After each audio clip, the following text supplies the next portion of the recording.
Assalamualaikum warahmatullahi wabarakatuh. Perkenalkan, nama saya Aulia Widianti Putri dengan nomor pokok mahasiswa B1A019017. Di sini saya akan membahas mengenai penerapan peraturan pemerintah nomor 21 tahun 2020 tentang pembatasan sosial berskala besar dalam rangka percepatan penanganan COVID-19. Duka yang mendalam bagi bangsa Indonesia dengan mewabahnya COVID-19. Berbagai upaya telah dilakukan pemerintah untuk memerangi virus corona di Indonesia. Presiden Jokowi telah mengambil langkah-langkah proaktif untuk memutus mata rantai penyebaran virus corona dengan memberlakukan PSBB untuk membatasi pergerakan orang dan barang ke provinsi, kabupaten, atau kota. Melalui sebuah rapat terbatas kabinet yang diadakan pada tanggal 31 Maret tahun 2020, pemerintah pusat membuat peraturan pemerintah nomor 21 tentang pembatasan sosial berskala besar atau PSBB. Kebijakan ini dinilai lebih cocok diterapkan di Indonesia daripada opsi karantina wilayah atau lockdown. Di mana dalam peraturan pemerintah nomor 21 tahun 2020, pemerintah daerah boleh menerapkan PSBB sebagaimana yang diatur dalam pasal 2 ayat 1 dan pasal 6 ayat 1 yang berisi izin pembatasan sosial berskala besar diusul oleh daerah untuk disetujui oleh pemerintah pusat melalui Menteri Kesehatan dan Ketua Pelaksana Gugus Tugas Percepatan Penanganan COVID-19.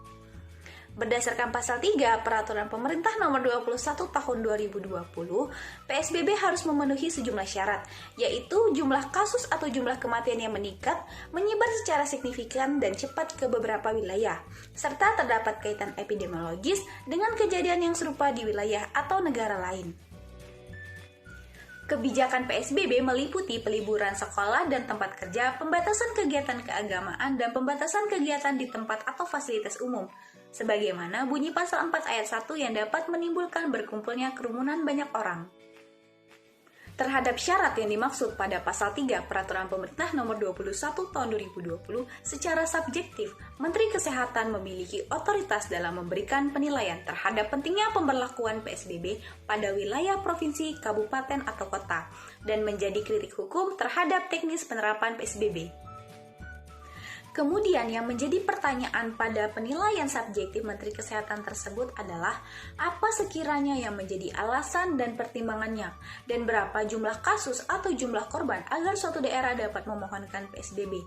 Kriteria ini harus diperjelas. Maka dalam Permenkes nomor 9 tahun 2020 dimuat aturan teknis berkenaan dengan pemberlakuan PSBB. Pemerintah dalam mengeluarkan PP nomor 21 tahun 2020 adalah sebagai peraturan pelaksanaan dari Undang-Undang nomor 6 tahun 2018 tentang kekarantinaan kesehatan. Sebagaimana yang dimaksud dalam pasal 5 ayat 2 Undang-Undang Dasar 1945 yang berisi, Presiden menetapkan peraturan pemerintah untuk menjalankan undang-undang sebagaimana mestinya. Dalam hal ini, Presiden tidak akan menetapkan peraturan pemerintah tersebut sebelum ada undang-undangnya. Sebaliknya, undang-undang tidak akan berlaku efektif tanpa adanya peraturan pemerintah. Mengingat bahwa undang-undang merupakan sumber hukum formil tata negara, maka peraturan pemerintah tersebut juga merupakan sumber hukum formil pada hukum tata negara.